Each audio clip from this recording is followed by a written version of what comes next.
Witam Was serdecznie, z tej strony Bogdan. W tym filmie pokażę Wam, w jaki sposób uszczelnić połączenie gwintowane za pomocą paku oraz pasty uszczelniającej do gwintów.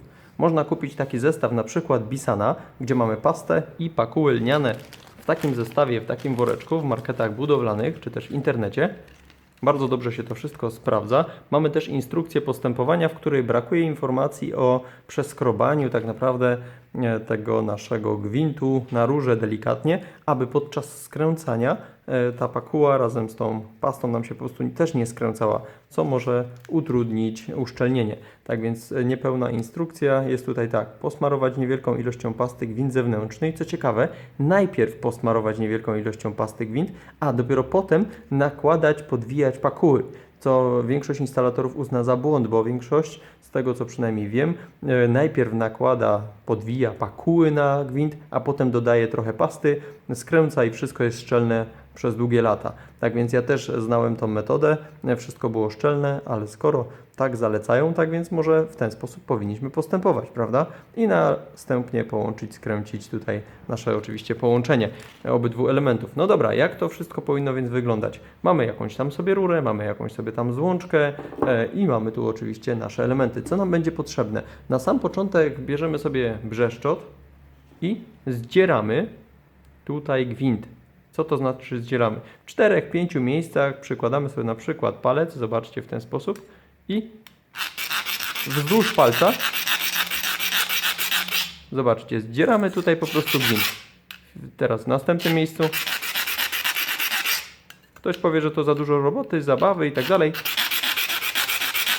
ale o to w tym właśnie chodzi, żeby nam się to wszystko potem nie podwijało, nie skręcało. Ciach i jeszcze tu raz. Dzięki temu te pakuły będą trzymać się na swoim miejscu. Dobra, gotowe. Co teraz będzie nam potrzebne? Skoro producent zaleca tą metodę, że najpierw dajemy pastę uszczelniającą, zróbmy tak. Ja ją też tą metodę przetestowałem. Zero problemów, wszystko jest szczelne tak, jak być powinno, więc ta metoda też jest dobra. Ciekaw jestem, jak Wy wykorzystujecie metodę z pakułami. Czy najpierw dajecie pastę, czy realizujecie po prostu połączenie. Najpierw pakułę, nakładacie i potem pastę. Dajcie znać. Pewnie większość z Was napisze, że ta metoda z nakładaniem pasty na początku to jest błąd i tak być nie powinno, ale skoro producent tak znanej firmy do uszczelnień, czy to nici, czy to pasty, włókien lnianych i tym podobne, taką właśnie instrukcję przekazał, no to znaczy, że to jest sprawdzony sposób i przemyślany, no nie ma dwóch zdań. Dobra, nałożyliśmy tą pastę. Ok, teraz powinniśmy wyciąć sobie z jednym kawałku, o, na przykład ja tutaj sobie już przyciąłem włókna, proszę bardzo, równo, dociąć sobie delikatnie, nie róbmy minimalnie, a potem nie dokładajmy, tylko żeby za jednym zamachem wszystko było ok. O, równo i nakładamy z zapasem, nie bójcie się, ma być ciężko wkręcać, więc zobaczcie, nakładamy sobie tu, ciach, równiutko od pierwszego zwoju i gdy my teraz będziemy tutaj, zobaczcie, równo sobie wkręcać, podwijać, to ta pasta wchodzi, no zobaczcie, staram się to dobrze Wam pokazać, ta pasta nam wchodzi pomiędzy te włókna i rzeczywiście to wszystko ma sens, żeby najpierw dawać pastę. To połączenie już będzie naprawdę bardzo, bardzo dobre. I nie bójcie się, że jest troszeczkę więcej tej pakuły. Zobaczcie, rzeczywiście tutaj to wszystko samo zaczęło przechodzić przez te nasze pakuły i rzeczywiście to wszystko staje się idealnym materiałem do połączenia, czyli żeby było maksymalnie szczelnie. Ja tu pozwolę sobie delikatnie i tak pasty nałożyć jeszcze na końcu. Pewnie większość z Was i tak by to zrobiła, ja też.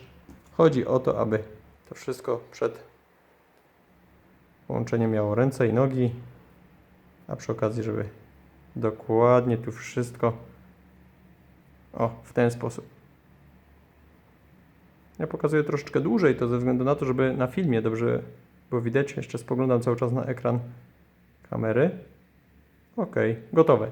I w tym momencie, gdy mamy już nawinięte, zobaczcie, tak wyglądał tutaj gwint, a tak wygląda z nałożoną pakułą. Pakuła się tutaj dobrze dopasuje pomiędzy te wszystkie rowki w tym całym gwincie. Tak więc bierzemy sobie teraz złączkę i starajmy się od razu dać więcej pakuły, żeby nie było sytuacji takiej, że o, dałem mało, no to sobie jeszcze dotnę, jeszcze dołożę. Już po pierwszych 2 obrotach powinna być sytuacja taka, że rękami nie jesteśmy w stanie tego skręcać. Ja tu jeszcze trochę jestem, ale już więcej nie jestem w stanie. W tym momencie powinienem już posłużyć się narzędziami, tak więc bierzemy sobie narzędzia. Weźmiemy sobie klucz do rur, patrzymy zawsze, jak są ząbki zakończone, bo odwrotnie ciężej skręcać, ale to pewnie wiecie. Dobra, dociągnijmy sobie i akurat jako, że tu mamy takie wypustki, możemy skorzystać z klucza nawet nastawnego. Chociaż drugi klucz do rur by był idealniejszy oczywiście, lepszym rozwiązaniem, ale ok. Chodzi o to, żeby Wam pokazać, jak to się skręca, co się dzieje tutaj. O, zobaczcie, może tak. Co się dzieje po kolei. Zobaczcie, hop. Teraz to połączenie uszczelnia się. Naprawdę nie trzeba tutaj jakoś specjalnie nawijać do samego końca, aż się gwint skończy, ale oczywiście tak powinniśmy dojść jak najdalej. Zobaczcie. Dlatego ktoś się może dziwić, dlaczego to czasami tak trochę brzydko wygląda, że tak wystaje, ale o to właśnie chodzi w połączeniu gwintowanym, czy to gazowym, czy to wodnym i tym podobne. Jeżeli chodzi o uszczelnianie za pomocą paku, sprawdzona metoda przez miliony ludzi. Zobaczcie, co się dzieje. Trochę to nie wygląda estetycznie może, ale połączenie jest 100%.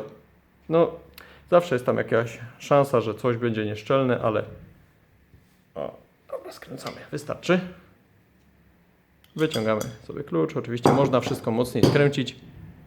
Na razie Wam tylko tak chcę pokazać, jak to wygląda. Tu jest wszystko w pełni szczelne. Zobaczcie, jak to wygląda od środka. Może będzie to dobrze widać. Tam jest wszystko tak uszczelnione, że płynąca woda czy też gaz po prostu nie przeniknie przez to połączenie gwintowane, które jest uszczelnione za pomocą i pasty, i pakuły lnianej. Tak więc tu można jeszcze oczywiście mocniej dokręcić 2 kluczami do rur i sprawa będzie załatwiona. Tak więc już wiecie, w jaki sposób za pomocą pakuły, tutaj akurat lnianej, za pomocą pasty, zgodnie z instrukcją od producenta firmy Bisan, zrealizować takie właśnie połączenie. Tak więc nie zapomnijcie o tym, żeby najpierw przeskrobać gwint. To jest bardzo ważne. No i z mojej strony to w sumie tyle.